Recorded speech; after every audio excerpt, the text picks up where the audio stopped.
नमस्कार दोस्तों, इससे प्रीवियस वीडियो में हमने पढ़ा था इंडक्टर फिल्टर के बारे में। आज हम लोग पढ़ेंगे कैपेसिटर फिल्टर के बारे में। तो देखिए, कैपेसिटर फिल्टर को हम शंट कैपेसिटर फिल्टर भी बोलते हैं। यहाँ पे कैपेसिटर फिल्टर का सर्किट डायग्राम बना हुआ है।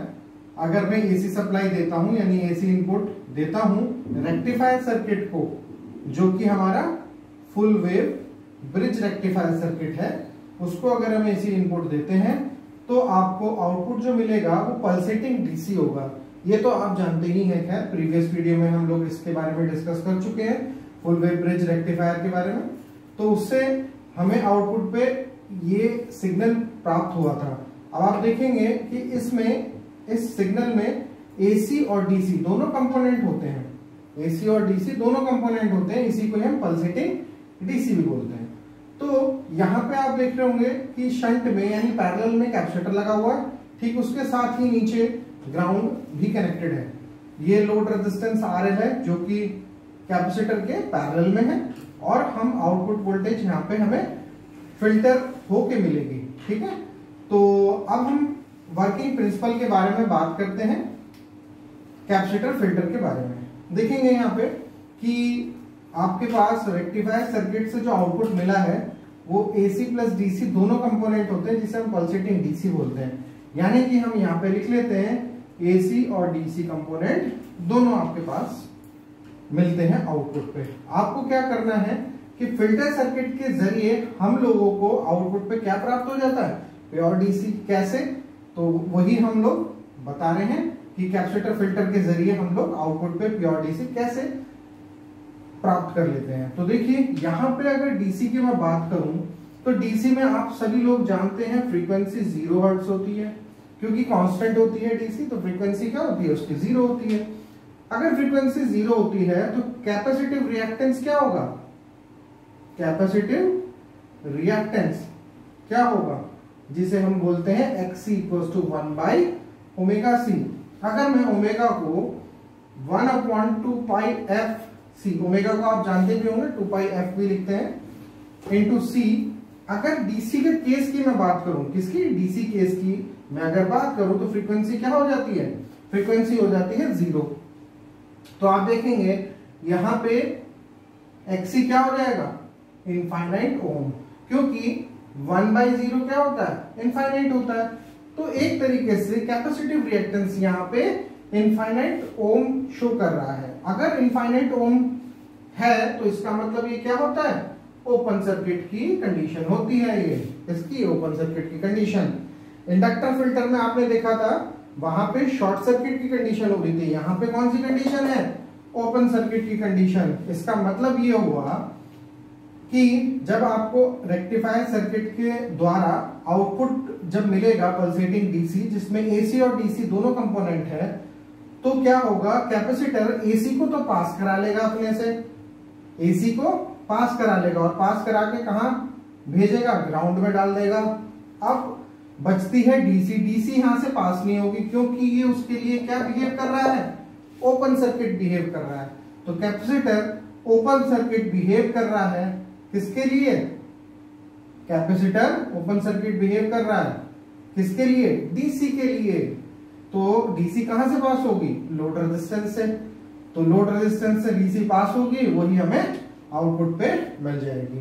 तो आउटपुट वोल्टेज किस तरीके की आ रही है, फिल्टर सर्किट होने के बाद जब हम फिल्टर सर्किट लगा चुके हैं तो आउटपुट वोल्टेज किस तरीके की मिल रही है, जो आप यहाँ पे रेड स्केच से वेवफॉर्म देख रहे होंगे, इस प्रकार की वेवफॉर्म मैंने बनाई हुई है रेड स्केच से, वो वेवफॉर्म हमारी क्या है, विद फिल्टर सर्किट से मिली है।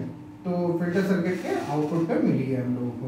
इससे प्रीवियस में अगर आप देखें तो विदाउट फिल्टर सर्किट, जब हमारा कोई फिल्टर सर्किट नहीं था, तो इस टाइप की वेवफॉर्म आपको आउटपुट में मिली थी। उसका एवरेज वैल्यू जो वोल्टेज, डीसी वोल्टेज या एवरेज वोल्टेज जो थी वो 2Vmax/π थी। तो यहाँ पे डोटेड करी गई है, और यहाँ पे आप देखेंगे जो रेड मार्क से चलाई गई वेवफॉर्म है, ये एक तरीके से आउटपुट पे आपको मिल रही है फिल्टर सर्किट के। तो आप देखेंगे यहाँ पे मैंने एक पॉइंट और क्लियर करना है, वो ये है पॉइंट, आप देखेंगे यहाँ पे टाइम कांस्टेंट और लिखा हुआ है। टाइम कांस्टेंट एक्चुअल में दो चीजों का प्रोडक्ट होता है, वो होता है हमारा लोड रेजिस्टेंस RL और कैपेसिटर, तो उन दोनों का ही प्रोडक्ट टाइम कांस्टेंट होता है। याद रखिएगा टाइम कांस्टेंट जितना ज्यादा होगा, टाइम कांस्टेंट जितना ज्यादा होगा, अभी आप देखेंगे कि पीक से पीक पे टाइम कांस्टेंट T लिया गया है, ठीक है। टाइम कांस्टेंट हमारा जितना ज्यादा होगा, आप देख रहे होंगे जितना जितना ये वेवफॉर्म आपको ज्यादा दिख रही है, यहां से यहां तक ये कुछ एक स्थिर वोल्टेज आपको मिल रही है, स्थिर यानी कि कांस्टेंट वोल्टेज आपको मिल रही है। यही हमारी प्योर डीसी भी कहला रही है। आपने देखा भी होगा, पता होगा आपको, प्योर डीसी कुछ इस तरीके की होती है, तो कांस्टेंट होती है, तो कुछ इसी टाइप की वेवफॉर्म आपको आउटपुट में मिल रही है। तो अगर टाइम कांस्टेंट ज्यादा होगा तो लगभग हमें आउटपुट पे प्योर डीसी ही मिलेगी। तो आपको समझ में भी आ रहा होगा कि अगर ये टाइम कांस्टेंट ज्यादा कैसे करेंगे। ऑब्वियस इन दोनों वैल्यूज, अगर इन दोनों की लोड रेजिस्टेंस और कैपेसिटर की वैल्यू ज्यादा होगी तो ऑब्वियस सी बात है टाइम कांस्टेंट भी ज्यादा होगा। तो जितना ये ज्यादा होगा उतना ही हमें आउटपुट पे क्या है, कांस्टेंट स्थिर वोल्टेज डीसी वोल्टेज हमें प्योर डीसी आउटपुट पे मिल पाएगी। तो आप देख रहे होंगे, और ये वेवफॉर्म किस तरीके से जनरेट हुई है ये भी मैं आपको इसके बारे में बता देता हूँ। देखिए ये जब भी पीक आया है वेवफॉर्म का, जब भी इस वेवफॉर्म का जो प्रीवियस वेवफॉर्म है यानी कि जो विद आउट फिल्टर के जरिए मिली हुई है, उस वेवफॉर्म को अगर देखें तो जब ये इसका पीक आता है वेवफॉर्म का, तब तक ये क्या हो जाता है, कैपेसिटर चार्ज हो चुका होता है। उसके बाद आप देखेंगे थोड़ा सा फॉल हो रहा है, फॉल यानी गिर रहा है, वेवफॉर्म गिर रही है, तो हमारा कैपेसिटर क्या हो रहा होगा, डिस्चार्ज हो रहा होगा, डिस्चार्ज हो रहा होगा। तो देखिए फिर उसके बाद चार्ज हो गया, देखिए discharge charge discharge charge discharge charge discharge. तो इस तरीके से आपकी वेवफॉर्म आउटपुट वेवफॉर्म मिल रही है। तो आप कैपेसिटर फिल्टर के बारे में जान चुके होंगे। आइए अब हम कुछ ऐसे पॉइंट लेके आए हुए हैं जो कि एग्जाम पॉइंट ऑफ व्यू से काफी जरूरी है और आपके लिए काफी यूजफुल रहेंगे। देखिए पहला पॉइंट है वोल्टेज फिल्टरिंग के लिए कैपेसिटर फिल्टर यूज करते हैं। वोल्टेज फिल्टरिंग के लिए ये पॉइंट आपको याद कैसे रखना है मैं आपको पहले ही बता देता हूं। देखिए यहाँ पे कैपेसिटर क्या है, कैपेसिटर पैरेलल में लगा हुआ है, यानी कि जिसे हम शंट बोलते हैं। तो यहाँ पे आप देख भी रहे होंगे, इसका नाम भी है शंट कैपेसिटर फिल्टर। तो ये पैरेलल में लगा हुआ और पैरेलल में वोल्टेज क्या होती है, सेम होती है, कहीं बढ़ती नहीं है। तो इसलिए वोल्टेज फिल्टरिंग के लिए कैपेसिटर फिल्टर का इस्तेमाल किया जाता है। तो ये पॉइंट आपको याद हुआ। नेक्स्ट पॉइंट की बात करते हैं। कैपेसिटर एसी सिग्नल को पास करता है और डीसी सिग्नल को ब्लॉक करता है। ये भी एक मोस्ट इंपॉर्टेंट पॉइंट है, ये एग्जाम में काफी बार आया हुआ है। कैपेसिटर एसी सिग्नल को पास करता है, जैसा कि आपको मैंने बताया था कि एसी सिग्नल को तो पास करके वो ग्राउंड पे भेज देता है, लेकिन डीसी के लिए ये क्या है, एक तरीके से ब्लॉक का काम कर रहा है, डीसी को पास नहीं होने देने का, क्योंकि ये ओपन सर्किट बिहेव कर रहा है डीसी के लिए।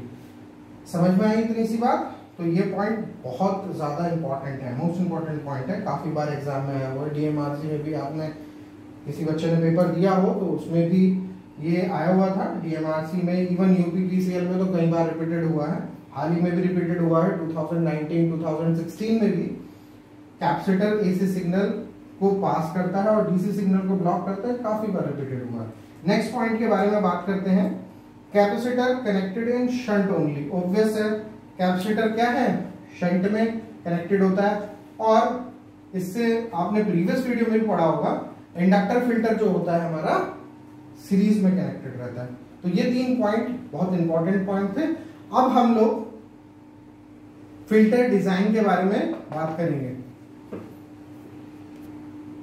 देखिए filter circuit classified according to filter design. Filter design आप देख रहे होंगे यहाँ पे अलग अलग तरीके के हैं। इसमें 4 तरीके के दिए हुए हैं, जैसा कि पहला लिखा हुआ है single filter component circuit. Single filter component circuit का कहने का मतलब ये है सिर्फ और सिर्फ इंडक्टर या फिर सिर्फ और सिर्फ कैपेसिटर, जो कि मैंने इससे अभी पहले ही आपको मैंने पढ़ा चुका हूं। अब आप सेकंड देखेंगे तो एल टाइप फिल्टर सर्किट होता है। ये हम क्यों बनाए हुए हैं, फिल्टर डिजाइन क्यों करे गए हैं, क्योंकि हमें आउटपुट पे कम से कम रिपल मिले और हमें प्योर डीसी आउटपुट पे प्राप्त हो, सिर्फ इसलिए ये डिजाइन बनाए गए हैं फिल्टर डिजाइन। तो सेकेंड पॉइंट आप देखेंगे एल टाइप फिल्टर सर्किट है, जिसमें आप देखेंगे बिल्कुल एल शेप ही आपको दिखाई दे रही होगी, जिसमें इंडक्टर हमेशा सीरीज में रखा जाएगा। ये बस दो पॉइंट याद रखने आपको, पहला कि इंडक्टर हमेशा सीरीज में रखा जाना है और कैपेसिटर हमेशा शंट में रखा जाना है। तो देखिए ये एल शेप में है, ये इनपुट है, ये आउटपुट। ऑब्वियस सी बात है, ये जो इनपुट है वो आपका क्या है, रेक्टिफाइड आउटपुट। रेक्टिफायर के जरिए जो आउटपुट दिया था वो उसका इनपुट हो गया, और यहाँ पे आउटपुट फिल्टर सर्किट होने के बाद जो आउटपुट वेवफॉर्म मिल रही है वो ये सर्किट है। तो आप समझ गए होंगे, अगर आप प्रीवियस वीडियो आपने देखी होगी कैपेसिटर फिल्टर और इंडक्टर फिल्टर, तो जस्ट उसके रेक्टिफायर सर्किट के आउटपुट पे आप ये फिल्टर डिजाइन रख सकते हैं, एल टाइप या टी टाइप या पाई टाइप रख सकते हैं, जिससे कि हमें प्योर डीसी मिल जाए, रिपल कम से कम मिले आउटपुट पे। तो आप देखेंगे यहाँ पे है, ये तो आपका चॉक इनपुट फिल्टर था और ये दूसरा आपका कैपेसिटर इनपुट फिल्टर था।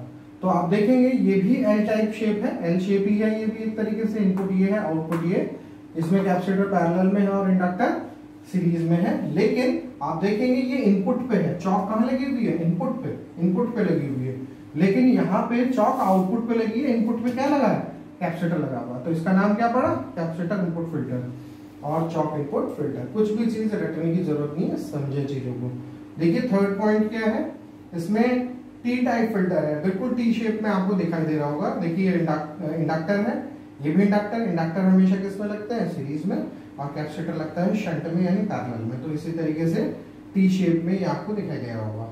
फिर आता है पाई टाइप फिल्टर। पाई टाइप फिल्टर में देखिए दो कैपेसिटर हैं और एक इंडक्टर है। तो आई होप आप चीजें समझ गए होंगे, और मिलता हूं आपसे नेक्स्ट वीडियो में। नमस्कार।